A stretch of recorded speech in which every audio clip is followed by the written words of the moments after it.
அன்பு மாணவ செல்வங்களே, அனைவருக்கும் வணக்கம். நாம் இன்னைக்கு சூழ்நிலையியல் கோட்பாடுகள் பாடத்துல உயிரினங்களுக்கிடையேயான இடைச்செயல் நிகழ்வுல பாராசிட்டிசம் ஒட்டுண்ணி வாழ்க்கையை பற்றி பார்க்கலாம். ஒட்டுண்ணி வாழ்க்கை பாராசிட்டிசம் அப்படிங்கிறது இரு உயிரினங்களுக்கிடையே ஏற்படக்கூடிய ஒரு எதிர்மறை இடைச்செயல், நெகட்டிவ் இன்டராக்ஷன். நெகட்டிவ் அப்படின்னாலே அங்க பாதிப்படையுது. யாரு பாதிப்படைகிறா? தொடர்புடைய ரெண்டு சிற்றினங்கள்ல ஒரு சிற்றினம் பாதிப்படையுது, ஒரு சிற்றினம் பயனடைகிறது. அதாவது ஒரு சிற்றினம் இன்னொரு சிற்றினத்திலிருந்து உணவை உறிஞ்சி எடுத்துக்குது, நீரை உறிஞ்சி எடுத்துக்குது, இருப்பிடத்துக்காகவும் சார்ந்து இருக்குது. இப்போ பார்த்தீங்கன்னா தொடர்புடைய ரெண்டு சிற்றினங்கள்ல ஒரு சிற்றினம் பயனடைகிறது, இதுக்கு நன்மை கிடைக்குது. ஒரு சிற்றினம் பாதிப்படைகிறது. பயனடையக்கூடிய சிற்றினத்தை நம்ம என்ன சொல்றோம்? ஒட்டுண்ணி, பாரசைட் அப்படின்னு சொல்றோம். பாதிப்படையக்கூடிய சிற்றினத்தை ஓம்புயிரி, ஹோஸ்ட் அப்படின்னு சொல்றோம்.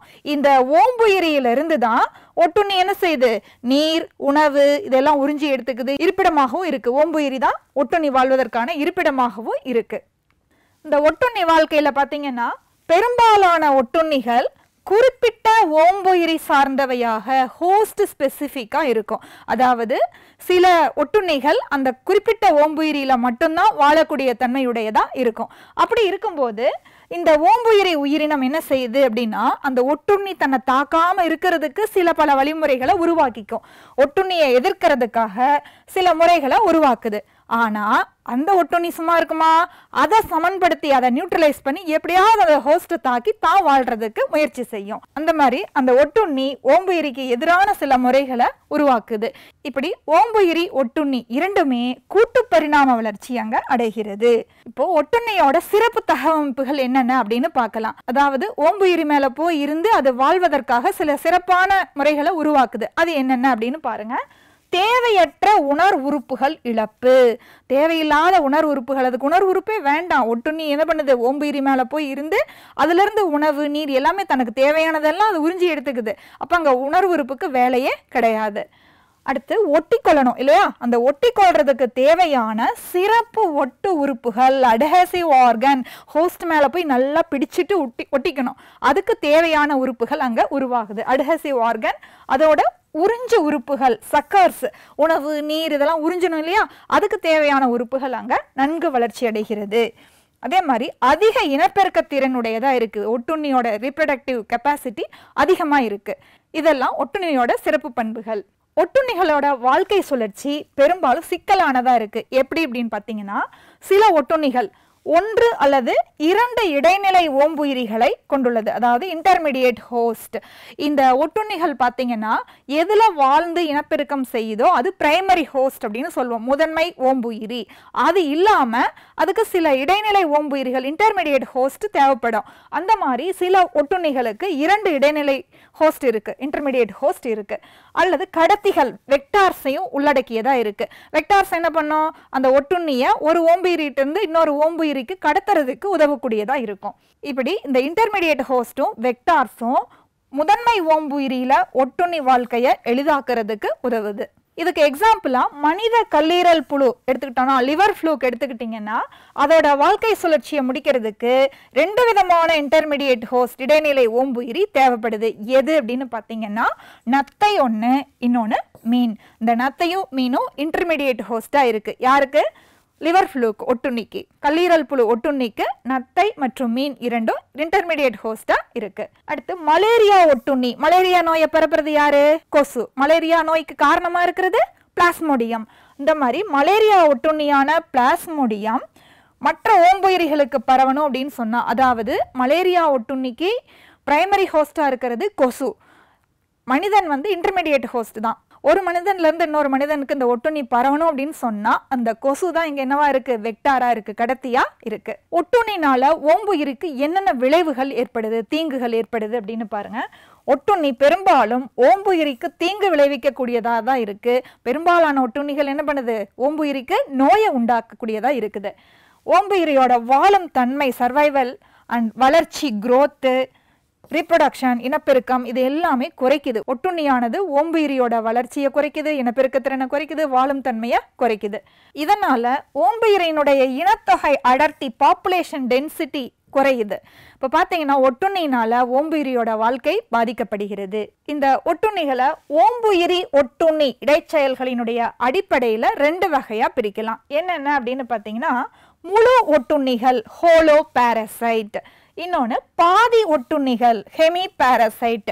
பாதி ஒட்டுண்ணி பகுதி ஒட்டுண்ணி எல்லாமே ஒன்று தான். இப்படி முழு ஒட்டுண்ணி பாதி ஒட்டுண்ணின்னு 2ஆக பிரிக்கிறோம். முழு ஒட்டுண்ணிகள் ஹோலோ பாரசைட் அப்படின்னா என்ன? இந்த முழு ஒட்டுண்ணிகள் அப்படிங்கிறத மொத்த ஒட்டுண்ணிகள் அப்படின்னும் சொல்லலாம். அதாவது உணவு நீர் அப்படின்னு அனைத்தையுமே ஓம்புயிரியிட்டிருந்து பெற்றுக்கொள்ளக்கூடியது தான் இந்த முழு ஒட்டுண்ணி. இதுக்கு எடுத்துக்காட்டா கஸ்கியூட்டா தாவரத்தை சொல்லலாம். கஸ்கியூட்டா தாவரம் பார்த்துருக்கீங்களா? இந்த படத்தை பாருங்க. இப்படி மரங்கள் மேல மஞ்சள் கலர்ல நூல் நூலா இருக்குது இல்லையா? இதுதான் கஸ்கியூட்டா தாவரம். இதுல ஏதாவது வேர் தண்டு இலை இப்படி ஏதாவது தெரியுதா உங்களுக்கு? இது ஃபுல்லா தண்டு தான். மஞ்சள் கலர்ல நீளமா இருக்கிறதெல்லாம் தண்டு தான். அதுல என்ன கிடையாது? வேரோ இலையோ கிடையாது. இது மேல இருக்கு, மரங்கள் மேல அப்படியே படர்ந்து இருக்கு. இது முழு ஒட்டுண்ணிக்கு எடுத்துக்காட்டு. முழு ஒட்டுண்ணின்னா என்ன சொன்னேன்? ஓம்புயிரி தாவரத்திலிருந்து உணவு நீர் இரண்டையுமே உறிஞ்சிக்கொள்ளும். இப்போ கஸ்கியூட்டா ஒரு முழு ஒட்டுண்ணியா இருக்கு.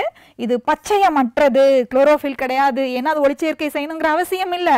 ஓம்புயிரியிலிருந்து உணவை உறிஞ்சிக்குது. பச்சையமற்ற வேர்களற்ற மெல்லிய நூல் போன்ற தண்டுகளை உடைய தாவரம் யாரு? இந்த கஸ்கியூட்டா. இந்த கஸ்கியூட்டா என்ன பண்ணுதுன்னு பாருங்க. உணவு நீர் அது மட்டும் இல்லை, மலர்தலுக்கு தேவையான ஹார்மோன்களை கூட ஓம்புயிரியிலிருந்து வாங்கிக்குது. சிறப்பான ஒட்டுண்ணி உறிஞ்சு வேர்கள். இந்த படத்தை பாருங்க, வேர் கிடையாதுன்னு சொன்னேன். ஆனா ஓம்புயிரியிலிருந்து உணவு நீரெல்லாம் உறிஞ்சணும் இல்லையா? அதுக்கு ஒட்டுண்ணி உறிஞ்சு வேர்கள், ஹாஸ்டோரியான்னு சொல்லக்கூடிய இந்த உறிஞ்சு வேர்கள் காணப்படுகிறது. இது ஓம்புயிரியில சைலம் ஃப்ளோயம் வரைக்கும் உள்ள நுழைஞ்சு சைலத்திலிருந்து நீரையும் ஃப்ளோயத்திலிருந்து உணவையும் உறிஞ்சிக்கொள்றதுக்கு உதவியா இருக்கு. அடுத்து முழு வேர் ஒட்டுண்ணிகள். இப்போ நம்ம பார்த்தது முழு தண்டு ஒட்டுண்ணி. கஸ்கியூட்டாங்கிறது முழு தண்டு ஒட்டுண்ணி, அதாவது ஓம்புயிரி தாவரத்தோட தண்டுல இருந்து உணவு நீரெல்லாம் எடுத்துக்கும். இப்போ பார்க்கறது முழு வேர் ஒட்டுண்ணி. ஓம்புயிரியினுடைய வேர் பகுதியிலிருந்து உணவு நீர் இதையெல்லாம் உறிஞ்சிக்கொள்ளக்கூடியதை முழு வேர் ஒட்டுண்ணிகள் அப்படின்னு சொல்றோம். எதெல்லாம் அப்படின்னு பார்த்தீங்கன்னா பெலனோஃபோரா அப்படிங்கிறது தாவரம், பெலனோஃபோரா, ஒரபாங்கி, ரெஃப்ளஷியா, இது எல்லாமே பார்த்தீங்கன்னா முழு வேர் ஒட்டுண்ணிகளுக்கு எடுத்துக்காட்டு. ஓம்புயிரியோட வேர் பகுதியிலிருந்து உணவு நீர் இதெல்லாம் உறிஞ்சி எடுத்துக்குது. பாதி ஒட்டுண்ணிகள் ஹெமி பாரசைட். இந்த ஒட்டுண்ணி தாவரங்கள் பச்சையங்களை பெற்று இருக்குது. பச்சையம் இருக்கிறதுனால என்ன செய்யும்? தானே உணவை தயாரிச்சுக்கும். ஓம்புயிரியிலிருந்து நீரை மட்டும் உறிஞ்சி எடுத்துக்குது. நீர் மற்றும் கனிமங்களை ஓம்புயிரிட்டிருந்து உறிஞ்சி எடுத்துக்குது. இதுக்கு எடுத்துக்காட்டா தண்டுவால் பகுதி ஒட்டுண்ணி, அதாவது தண்டு பகுதியிலிருந்து நீரை உறிஞ்சி எடுத்துக்கக்கூடிய ஒட்டுண்ணிகள் யாரெல்லாம்? விஸ்கம் தாவரம். இந்த படத்துல இருக்கிறது விஸ்கம், இந்த படத்துல இருக்கிறது லொராந்தஸ். இந்த விஸ்கம் லொராந்தஸ் ரெண்டுமே தண்டு பகுதியிலிருந்து ஓம்புயிரியோட தண்டுல இருந்து நீரை உறிஞ்சி எடுத்துக்குது. இதுல பாத்தீங்கன்னா தெரியும், பச்சையம் கொண்ட இலைகள் இருக்கு இல்லையா? அந்த இலைகள் மூலமாக உணவை தானே தயாரிச்சுக்குது. அடுத்தது வேர்வால் பகுதி ஒட்டுண்ணி. உங்களுக்கு தெரியும், சந்தன மரம் கேள்விப்பட்டிருப்பீங்க இல்லையா? சந்தனம் எவ்வளோ பெரிய மரம். ஆனா அந்த மரம் ஒரு பாரசைட் ஒட்டுண்ணின்னா நம்ப முடியுதா? கண்டிப்பா அது ஒட்டுண்ணி தான். என்ன மாதிரியான ஒட்டுண்ணி அப்படின்னா வேர்வால் பகுதி ஒட்டுண்ணி. வேர்ல இருந்து நீரை உறிஞ்சி எடுத்துக்குது. இப்ப இந்த படத்துல இருக்கிறது சந்தன மரம். இதோட வேர் பகுதி பாருங்க, இது சாண்டல்வுட்டோட ரூட்டு, இது ஓம்புயிரியோட வேர். இந்த ஓம்புயிரியோட வேர்ல இருந்து சந்தன மரத்தோட வேர் என்ன பண்ணுது? நீரை உறிஞ்சி எடுத்துக்குது. இலைகள் பச்சையம் இருக்கிறதுனால உணவை தானே தயாரிச்சுக்கும். இப்ப சந்தன மரம் எதுக்கு எடுத்துக்காட்டு? வேர்வால் பகுதி ஒட்டுண்ணிக்கு எடுத்துக்காட்டா இருக்கு. அடுத்து ஒட்டுண்ணிகள் எங்க வாழ்கிறது? ஓம்புயிரியோட மேல் பகுதியிலையா உள்பகுதியிலையா அப்படிங்கிறத பொறுத்து, எங்கு வாழ்கிறது அப்படிங்கிறத பொறுத்து இதை மேலும் 2 வகையா பிரிக்கிறாங்க. ஒன்று புற ஒட்டுண்ணிகள், எக்டோ பாரசைட் அப்படிங்கிறது. இது ஓம்புயிரியோட மேற்பகுதியில் வாழக்கூடியது. அடுத்து அக ஒட்டுண்ணிகள், எண்டோ பாரசைட். எண்டோனா உள்ள, ஓம்புயிரிக்கு உட்புறமா வாழக்கூடியதை எண்டோ பாரசைட் அப்படின்னு சொல்றோம். புற ஒட்டுண்ணி பத்தி பார்க்கலாம். ஒட்டுண்ணி உயிரினங்கள் ஓம்புயிரியோட மேற்பரப்புல வசிக்கக்கூடியதா இருக்கும். இதுக்கு எடுத்துக்காட்டுகள் பார்த்தீங்கன்னா பூச்சிகள். தாவரங்களோட மேற்பகுதியில பூச்சிகள்லாம் இருக்குது இல்லையா?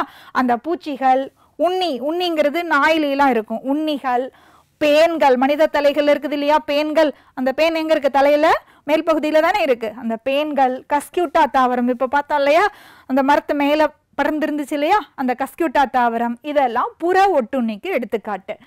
அக ஒட்டுண்ணி. அக ஒட்டுண்ணி அப்படிங்கிறது ஒட்டுண்ணியோட உடலுக்குள்ள வசிக்கக்கூடியதா இருக்கும். இது பல்வேறு உள் உறுப்புகள் அல்லது ஓம்பேரியோட திசுக்கள்ல வாழ்கின்றன. உள் உறுப்புகள் அப்படிங்கிறது நுரையீரல், ஈரல் பகுதி, கிட்னி பகுதி, இந்த மாதிரி உள்ளுறுப்புகள்லையும் அல்லது திசுக்களுக்குள்ளாக வசிக்கக்கூடிய ஒட்டுண்ணிகளை நம்ம அக ஒட்டுண்ணிகள் அப்படின்னு சொல்றோம். இதுக்கு எதெல்லாம் எடுத்துக்காட்டு அப்படின்னு பார்த்தீங்கன்னா வட்டப்புழுக்கள், நாடாப்புழுக்கள், ஒரு குறிப்பிட்ட வகையான புரோட்டோசோவாக்கள், இதெல்லாமே அக ஒட்டுண்ணிக்கு எடுத்துக்காட்டா சொல்லலாம். அடைக்காத்தல் ஒட்டுண்ணி அப்படின்னு இருக்கு. இது என்ன அடைக்காத்தல் ஒட்டுண்ணி? ஒட்டுண்ணியானது உணவுக்காக, நீருக்காக, இருப்பிடத்துக்காக ஓம்புயிரிய சார்ந்திருக்குன்னு பார்த்தோம். இங்க அடை காக்கிறதுக்காக ஒரு ஓம்புயிரிய சார்ந்திருக்கு. அடைக்காத்தல் அப்படிங்கிறது எதுல இருக்கு? பறவைகள்ல. இங்க பறவைகள்ல இந்த அடைக்காத்தல் ஒட்டுண்ணி அப்படிங்கிறது ஒரு ஸ்பெஷல், தனித்துவமானது. எப்படின்னு பார்த்தீங்கன்னா ஒட்டுண்ணி பறவை என்ன செய்யுது? அதோட முட்டைகளை ஓம்புயிரியோட கூட்டுக்குள்ள கொண்டு போய் இட்டுருது.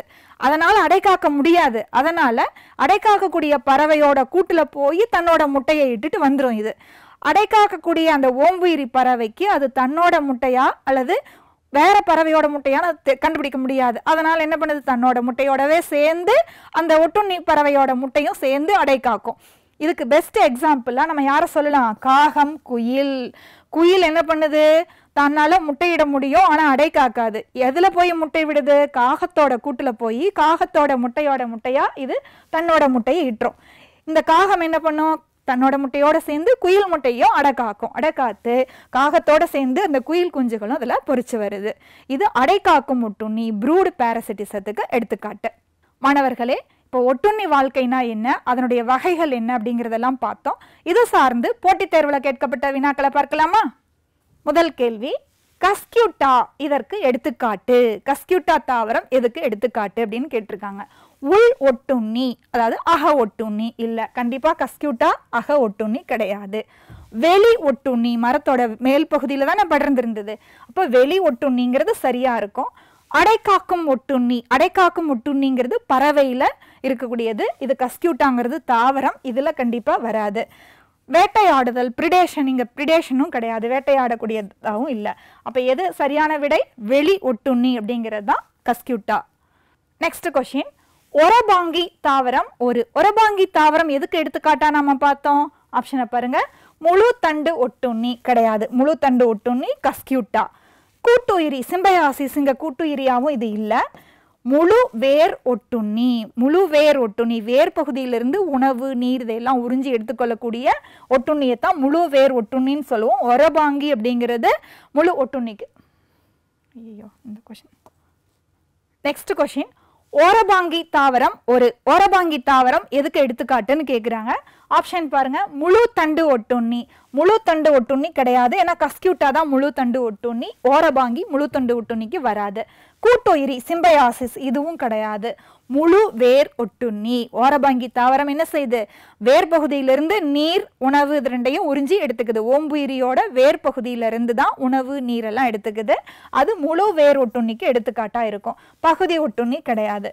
அப்ப ஓரபாங்கி தாவரம் அப்படிங்கிறது முழு வேர் ஒட்டுண்ணி. அடுத்த கேள்வி, பின்வருவனவற்றுள் எது சரியான இணை, எது கரெக்டா மேட்ச் ஆயிருக்குன்னு கேட்குறாங்க. ஆப்ஷன் ஏ என்ன? கஸ்கியூட்டா ஒட்டுண்ணி. கரெக்ட். கஸ்கியூட்டா ஒரு பாரசைட் ஒட்டுண்ணி தான். மற்ற ஆப்ஷனையும் பார்த்துருவோம். டிஸ்கிடியா, டிஸ்கிடியா அப்படிங்கிறது பூச்சி உண்ணும் தாவரம்னு கொடுத்துருக்காங்க. Insectivorous plant. டிஸ்கிடியா அப்படிங்கிறது இன்செக்டிவோரஸ் பிளான்ட் கிடையாது. அது ஒரு தொற்று தாவரம், எபிஃபைட்டிக் பிளான்ட். அதனால இதுவும் ஆன்சரா வராது. ரெண்டும் மேட்ச் ஆகல. அடுத்து ஒப்பன்ஷியா. ஒப்பன்ஷியாங்கிறது யாரு? சப்பாத்தி களி. அது கொன்று உண்ணும் உயிரின்னு கொடுத்துருக்காங்க. சப்பாத்தி களி செடி எந்த உயிரினத்தையும் கொன்று சாப்பிடல. அப்போ ஒப்பன்ஷியா கொன்று உண்ணும் உயிரிங்கிறது தவறு. ஒப்பன்ஷியா என்ன மாதிரியான தாவரம்? வறண்ட நில தாவரம். அப்ப இதுவும் சரியா மேட்ச் ஆகல. கேப்செல்லா நீர்வாழ் தாவரம். கேப்செல்லா அப்படிங்கிறது தரையில வாழக்கூடிய ஒரு சிறு செடி. அது நீர்வாழ் தாவரம் கிடையாது. ஸோ இந்த ஆப்ஷனும் தவறு. அப்ப எது சரியான விடை? கஸ்கியூட்டா ஒட்டுண்ணி அப்படிங்கிறது தான் இங்க சரியான விடை. நெக்ஸ்ட் கொஸ்டின், பூஞ்சையின் ஒட்டும் பட்டைகள் அட்ஹெசிவ் பேட் ஓம்புயிரி செல்லினுள் கீழ்கண்ட செயல் மூலம் நுழைகிறது. பூஞ்சையோட அட்ஹெசிவ் பேட் எப்படி ஓம்புயிரி செல்லுக்குள்ள நுழையுதுன்னு கேட்குறாங்க. ஆப்ஷன் பாருங்க. அழுத்தம் மற்றும் நொதிகள். இந்த பூஞ்சையோட அந்த அட்ஹெசிவ் பேட் என்ன பண்ணும் அப்படின்னா தாவர செல்கள் இருக்கு இல்லையா, அந்த செல் சுவர்ல செல்லுலோஸ் இருக்கும். அந்த செல்லுலோஸை சிதைக்கக்கூடிய செல்லுலேஸ் அப்படிங்கிற என்சைமை நொதியை சுரந்து அந்த செல்வால சிதைக்கும். அதுக்கப்புறம் அதோட ப்ரெஷர் மூலமா, அழுத்தம் மூலமா அந்த அட்ஹெசிவ் பேட் அந்த பூஞ்சையோட ஹைஃபா ஓம்புயிரி செல்லுக்குள்ள நுழையும். அப்ப அழுத்தம் மற்றும் நொதிகள் இரண்டுமே ஓம்புயிரி செல்லுக்குள்ள பூஞ்சை நுழையறதுக்கு காரணமா இருக்கு. இதுதான் சரியான விடையா இருக்கும். கொக்கிகள் மற்றும் உறிஞ்சி உறுப்புகள், கொக்கிகளை எல்லாம் அது எது உருவாக்காது, இது ஆன்சர் வராது. நொதிகளின் மூலம் மென்மையாக்குதல், நொதிகள் மூலம் மென்மையாக்குது, ஆனா அதே சமயம் அழுத்தமும் வேணும் இல்லையா, அப்ப இது நொதிகள் மட்டும்ங்கிறது இங்க தவறு. அழுத்தத்தினால் மூலமாக மட்டும் அப்படிங்கிறதும் தவறு. அழுத்தம் மற்றும் நொதிகள் இரண்டின் மூலமாகவும் பூஞ்சைகளோட ஒட்டும் பட்டைகள் அந்த அட்ஹெசிவ் பேட் ஓம்புயிரி செல்லை தொலைச்சிக்கிட்டு உள்ள போகுது. இதுதான் ஆப்ஷன் ஏ தான் இங்க சரியான விடை. மாணவர்களே, ஒட்டுண்ணி வாழ்க்கைனா என்ன, அதனுடைய வகைகள் என்ன அப்படின்னு பார்த்தோம். இது சார்ந்து போட்டித் தேர்வில் கேட்கப்பட்ட வினாக்களுக்கான விடைகளை பார்த்தோம். இந்த காணொளி உங்களுடைய தேர்வு தயாரிப்பிற்கு பயனுள்ள வகையில் இருக்கும். அனைவரும் தேர்வில் வெற்றி பெற வாழ்த்துக்கள். நன்றி. வாழ்க வளமுடன்.